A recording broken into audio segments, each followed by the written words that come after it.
আমি দেখিয়ে দিচ্ছি একটা ট্রিক, খুব সুন্দর ট্রিক। দেখো এখানে ওয়াইয়ের মানটাকে তুমি 0 ধরো, ওয়াইয়ের মান কী ধরো 0, ওয়াইয়ের মান 0। তাহলে দেখো এখানে ওয়াইয়ের মান যদি 0 ধরি, হ্যাঁ এটা কি হয়ে গেল 0 হয়ে গেল, এটাও কি হয়ে গেল 0 হয়ে গেল, ওয়াইগুলো 0 হয়ে গেল। পড়ে থাকে কি 5z।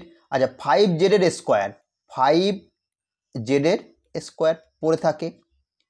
আর এখানে কি পড়ে থাকে প্লাস 9z এর স্কোয়ার, 9z এর স্কোয়ার। আর এখানে কত রয়েছে 81z এর স্কোয়ার। ঠিক আছে, 5 5 25 z square, 9 9 81z square minus 81z square. 81z square 81z square কেটে গেল, কি থাকে 25z স্কোয়ার। এরপর দেখো অপশানে কোথায় 25z স্কোয়ার আছে, দেখো প্রথমেই এখানে 25z স্কোয়ার আছে, তাহলে এটাই অ্যান্সার। পুরো